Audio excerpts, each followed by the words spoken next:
رنگ پرنگ گلونا دی خکلی بهارونا دی رنگ پرنگ گلونا دی خکلی بهارونا دی دلتا دروزی سرا دیر دی سلام فضائل بہتریانی داغی مخ کی بیان تقریباً پورا شوے ہو مایا و خبرہ تاسو تکڑی وا چھ نصاب 78,000 روپئی دے یعنی 2,000 خود دے سر میں یو خبرہ بلا کڑی وا چھ زمونگا دا ملک نرخون پزین ادری گی اصل کے دا 78,000 روپے دا 2,500 تولو سپیرو زرو قیمت تے نو آغا وقت کے تے 78,000 روپے جوڑے دے او اس داغی قیمت بڑاو شوے دے داغی نہ جوڑی گی 82,425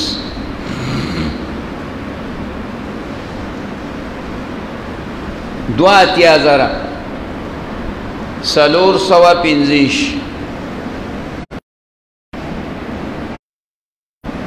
چونکہ معلومہ خبر دا چھے ریٹ پیوزے نودری کل کمیو کی کل زیادیو کی خود زمانگ دا ملک تا قانون جوڑ شوے چے دلتے اسیز گران شنو واپس ارزانے دل دا چا تمنگ نے دیوری دل واپس نہ ارزانی چرتبازی سیزون بھئی ورسی نو بے ہوتا ارزان کی نور سیزون چرتبا کمیدو کی ندی راغلی دے مشرانو تمام یادی ما تم یاد دی سردر پا لست پاس پا 100 روپے بانے تولاوا 110 روپے اس صد پاس پا 1 لاکھ بانے تولاوا نو عرض میں در تداکاو چی اس نن سبا دا چا سرا 2,000 روپئی وی نقدی یا دا داغی نقدو داغی متبادل سے سامان ورسرائی لکہ داغی عام طور دا علماء مثال پیش کئی دا چا سرا 2 غواگانی دی او دا یوے دا خپلو پیو دا پارا ساتلی دا یو زیادی دا نو دا سڑے با قربانی کئی ذکر دا غوا خوڑی قیمت والا شید انن سبا غویے دے سنڈا دا زمیدار دا ضرورت سیز دے ایوہ داغا دا ضرورت سیز دے جغ داغا دا ضرورت سیز دے مثلا اس خدا ٹولی خبری ختمی شوی دی خلق ٹیٹرو باندی ایوہ غرقی خدا کم سامان چی دا سرا پا دی کور کی دا زمیداری پروت تے بیلچہ دا تسکور دا لور دے دا دا ضرورت سامان دے دا دا ضرورت نا زائد سامان نا دے یو سڑی سرا موٹر سیکل دے دے پہ خپل ضرورت پورا کئی یا پہ نوکرائی لزی یا پہ بازار تا دا سودا وغیرہ دا پارزی دا دا ضرورت سیز دے پاغی باندے قربانی لازم آنے دا دقا سے ہر سیز چی واخلی خوچہ دا ضرورت نا سیوا دے ستا کور دے ستا پا کور کی دری پکی لگی خو غٹ کور دی جوڑ کرے دے پاگی کے دے شل پکی لگے ہوئی استعمالی کی دری سلو دعا دا نور با قیمت کولش دا ضرورت نا زیادی سیزون دی او په دې باندې هر سړی پوهیږي چې د کوم شی د ضرورت دی او کوم شی د ضرورت نه دی. نو یو دغه خبره شوله چې قیمت 2,000 روپۍ د چا سره وي نو په ده باندې قرباني کیږي. د اختر د ورځې نه مخکې که دی د دې پیسو مالک شو یا د داسې سیز مالک شو چې د هغې قیمت 2,000 روپو ته رسیږي نو دی به قرباني کوي. بله خبره په دې 10 ورځو کې دا وه چې روجې نیولي، د هغې متعلق هم ذکر شوی او که څوک روجې نیسي نو د یوې روجې نیولو ثواب دا د 1 کال د روجو عمره دی، او د یوې شپې د عبادت کولو ثواب دا د لیلة القدر د ثواب عمره. لیلة القدر رمضان کې یو پټه شپه ده، الله پاک چاته نه ده ښودلې، نبی علیہ الصلوۃ والسلام ته یوه موقع کې الله پاک دغه شپه ښودلې وه، خو وی زه راتلمه په لاره چې تاسو ته د دې شپې اطلاع درکم. صحابه کرامو ته وی نو په لاره کې 2 کسو جګړه کوله، نو ما د هغوی د جګړې د خلاصولو دپاره هغوی ته ورغلم، نو په هغه جګړه شومه نو هغه خبره مې خیال نه ووته. علما وایي د دې یو بل سره د اختلافاتو ډېر لوی نقصانات دي چې د درېمګړي سړي په هغه باندې د هغې اثر کېږي، نو چې دا جګړې والا به څومره په هلاکت او تباهۍ کې مبتلا کېږي. دا د یو بل سره اختلافات کولو والا دا به څومره په تباهۍ کې مبتلا کېږي، ځکه بل کار نه وي، د یو بل غیبت کوي، یو بل ته کنځلې کوي، د یو بل سپکې بیانوي، دا تباهي ده. نو څومره اعمال کېږي هغه اعمال لاړه برباد شو، نیک اعمال کوي، نیک اعمال بربادېږي.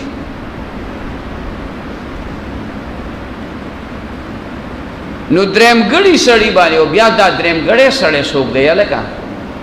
جناب محمد رسول الله صلی الله علیه وسلم، خاتم النبیین، امام الانبیاء، سید المرسلین.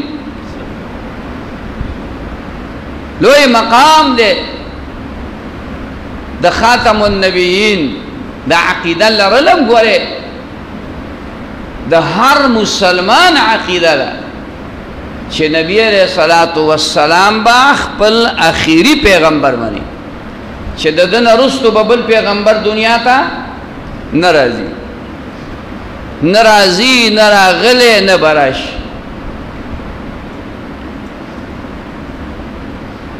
او که د چا دا عقیده وا د سړی مسلمان نه دی، دا کافر دی. چا یو سړی ومانه چې دا پیغمبر دی، دا واجب القتل دی. واجب القتل مطلب دا چې د مرګ ضروری دی، لازمی دی، دا به خامخا مرداره. نبی علیہ السلام ویلو ما نرستو به 10 دروغجن خلق داسې راځي، کذاب، دجال. دجال وی دوکباز تا، فراډي، داسې به راځي چې هغوی به د پیغمبرۍ دعوه کوي. د نبی علیہ السلام زمانه کې هم څو کسانو کړې وه، قیامت پورې به نور هم داسې راځي. زمونږ ملک کې قانون هم الحمدلله په یو زمانه کې په سن 74 کې دا قانون پاس شوی و. علماء دې لپاره محنت کړی، یو څو علما اسمبلی کې وو، درې څلور علما 15 علما په اسمبلی کې وو خو دومره عظیم کردار یې وکړ چې د پاکستان په آئین کې دا خبره داخله کړه او په بوټو صاحب باندې دا خبره ومنله چې رسول الله صلی الله علیه وسلم خاتم النبیین دی آخری پیغمبر اگر نرستو بل پیغمبر دنیا ته نه راځي نو دا زمونږ عقیده ده رسول الله مبارک به فرمایل انا خاتم النبیین لا نبی بعد زه آخری پیغمبرم ما نرستو بل پیغمبر نشته خیر بهرحال عرض میکو چې نبی علیہ السلام می دغه شپه ما ته معلومه شوه بیا نه یې شوه د اختلافاتو دا نقصانات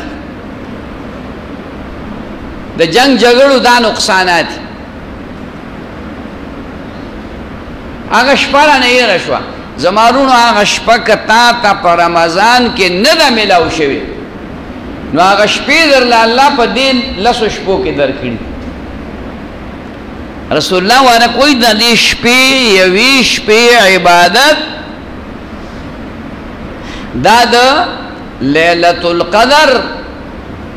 د شپې د عبادت عمر ثواب لري لیلۃ القدر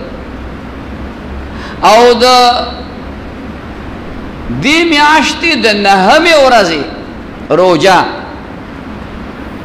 هغه د 2 کالو ګناهونه الله پاغي معاف کړي سمراجی وخبر دا میاش د ګل د ورځې نه شروع شوې ده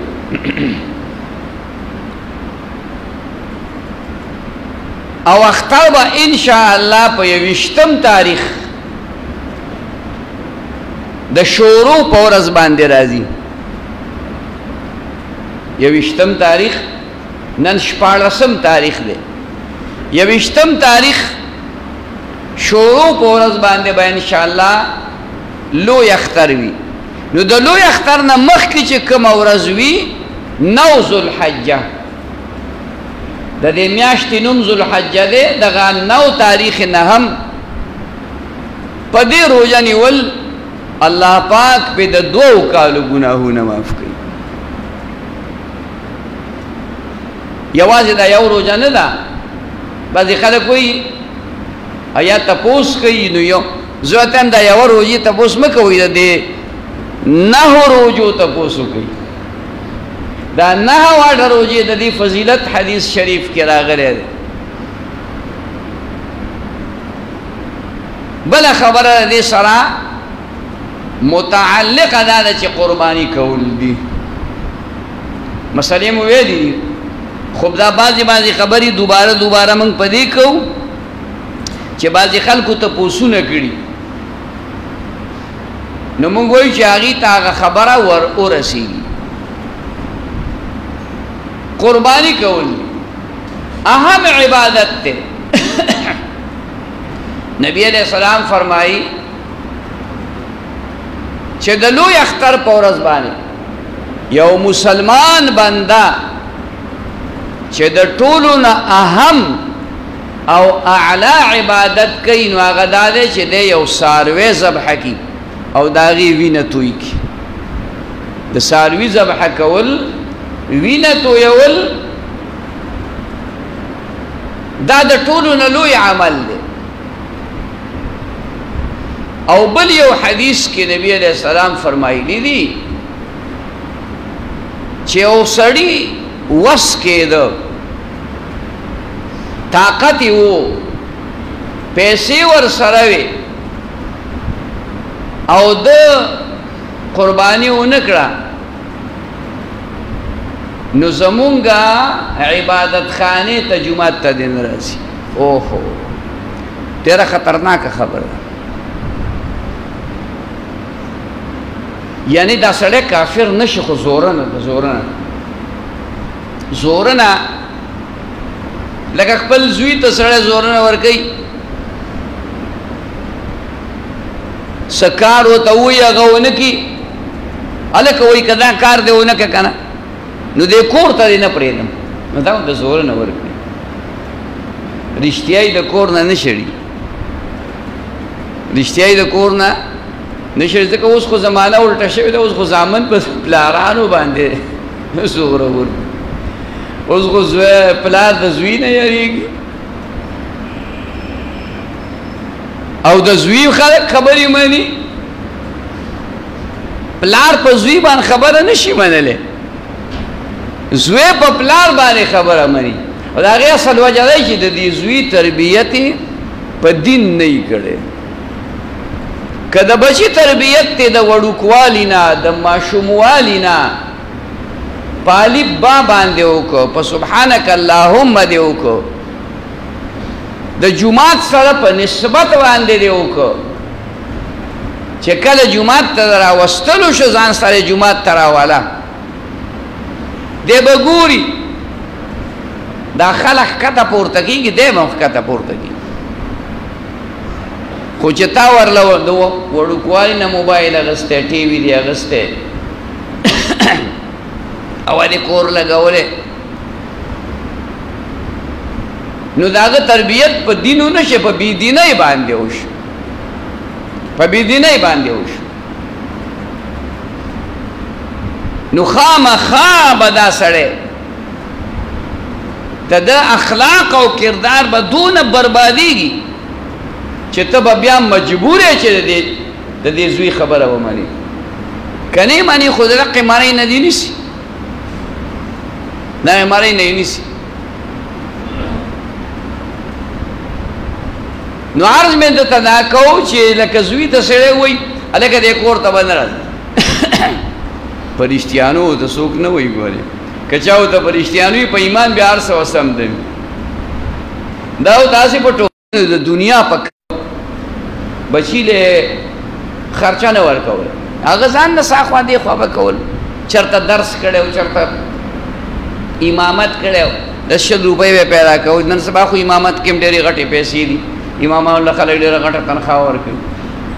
هغه غریبي وړه نشي کور ته چې څو سره یو کس ما ته خبره کوله وې زما ډېره مخکینه خبره 150 روپۍ تنخواه مې و خو خیر دا لږ ډېره مخکینه ده 150 وی هغه خلک ډېر هوښیار وو هغوی به هغه وخت کې 15 روپو لوټونه راجمع کړي هغه دونه بنډل جوړ شو 15 روپو لوټونه وی زه بیا په دې خوشحاله ولم چې یاره دا مولا خو هسې کمعقل سړی دی موږ دې مولا ته ډېر کمعقل وایو او نو دو هوښیار خلک په مخ د ځمکې هغه علما کرام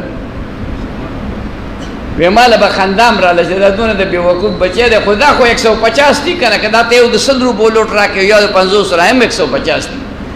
او که 10 راکړې هم 150 دي او که 3 50 راکړې هم 150 دي او که 15 راکړې هم 150 دي قیمت خو سیوا کېږي نه ډالر خو ته نه جوړي زمونږ علماو لا امامانو لا ډېرې غټې تنخواګانې ورکوو که نه ډېرې غټې تنخواګانې چې د جومات نه وځي نو فورا د هغې غیبت شروع کړي دا ستا تنخوا ده فورا یې غیبت شروع کړي که په ګاډي کې دې ولي مولیان راته پاکه پروردګاره مولیان هم اوس په ګاډو کې ګرځي یا خدای دې میرات کا چې دا شرابیان پکې ګرځي نو خیر دی خیر دی ما سره وړوکی ګاډی و خدای راکړی دی نو څه کې اوس سره ځاله کړه ورشه خدای ته ووایي دا دې ولې دې مولا له ورکړی نو هغه خدای را هغې نه غټ ګاډی راکړه 18 لکو روپو ګاډی الله راکړه اوس مې پکې برید تاو کړي ناست یم پکې نو یو کس راته خبره کول په خپله مخامخ یې راته وي په ایمان مې په دې غټ ګاډي کې چې ناست یې که نه وی د چا سلام هم نه ما وی ما ورته د یو ملګري خبره وکړه ما زموږ یو ملګری و مې هغه ته چا وی چې هلکه ته موټر کې ناست ما ته لاس جنډه کو تا سلام نه اخیست نو هغه زموږ ملګری ټوقي شانتې وډې خوان نه شوی ژوندی دی هغه تا موټر کې نازم وی خدای دې غر کزه چې په سایکل ستوریم د لاندې خلک در سړی ځامن نخکاری پاتې په موټر کې تاسو خیال تراله دا مولا ګاډي کې کېناس نو تا ولا سور کړي خدای دې میراث کا خدای دې پوي کا ازم یو مولا دې نو هغه په بیان کې کنځلې کوي چاوته وی کن وسو کوم را باندې فرض کینو به نه کوم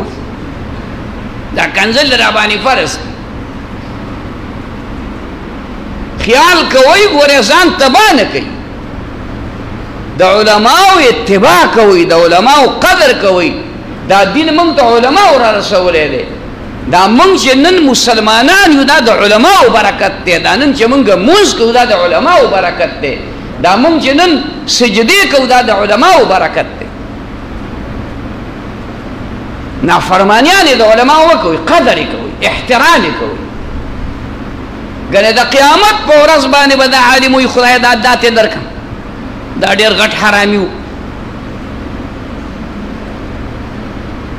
جهنم ته به خلک رواني الله به ورته وایي دې ملا ته دلته ودرېږه او دې لاره باندې خلک چې ځي جهنم ته رواني دا جهنم ته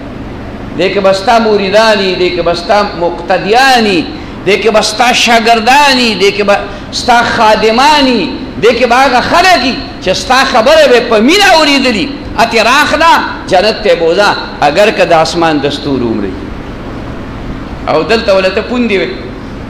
دلته پسې ته کنځري کې دلته پسې ته غیبتونه کې دلته پسې ته سپورې وې نه مه کوه ځان مه هلاکوه عالم له چې خدای کومه مرتبه ورکړې ده دا ته د چا پلار هم نشي اخیستی که دا کوله دنیا راجمع شي دا کوله دنیا راجمع شي خو دا مقام ته نه زموږ یو عالم یې نیولی و جیل کې اچولی و ډېره موده په جیل کې و ډېره موده سخت تکلیفونه یې پې تېر کړې ویې وهه بېعزتي یې وله وکړه سخت تکلیفونه خو چې راووت نو خلکو ورته هارونه ورچول او خلکو جلوسونه وښکله او د هغه زنده‌باد چغې خلکو والي د هغه عزت الله نور هم سیوه د خدای په قانون کې چې کوم عزت خو وو خو د دنیا کې هم الله عزت سیوا د دنیا کې هم الله عزت سیوا یو عالم باندې الزام ولګېد د دروغو ثابته شوه څه وخت لږ راوځه پس چې هغه بالکل پاک او سوتره دی د هغه عزت کې نور هم اضافه راغله خلکو هارونه ور واچو او چې چا الزام چا پې ظلم وکړو چا ورسره زیاتې وکړه هغه ځان تباه کړ نو عرض مې درته کو کوم طرف ته لاړم سړیه چې د دې ورځو دا شپې ورځې قیمتي دي نو د 9 ورځو کې روژه نیول دي څونه چې نیوی شي نو خو څه لاړې 2-3 ورځې پاتې دي څوک نیوی شي ښه خبر ده الله دې موږ ټولو ته توفیق نصیب کړي او بیا د لوی اختر ورځ ده نو د لوی اختر په ورځ باندې قرباني د دې نه بهترین عمل بل نشته چې یو سړی قرباني کوي رسول الله مبارک فرمایل د چا وس کېږي او د قرباني ونه کړه دې زمونږه عیدګاه ته نه راځي مانځله دې نه راځي زوره نه ده الله نبی علیہ الصلوۃ والسلام زبردست زوره نه وکړه قهر یې وکړه غصه وکړه غصه ګورې د رسول الله مبارک ځکه تا ته ډېرې سترګې راوباسم نو څه به او ډېر قهر درته وکړم څه به او ډېرې بدې ردې ته ووایم نو ځان به ګناهګار غصه د رسول الله مبارک خطرناکه ده ګورې د هغې نه ځان ساتل پکار دی الله دې موږ د هغې نه بچي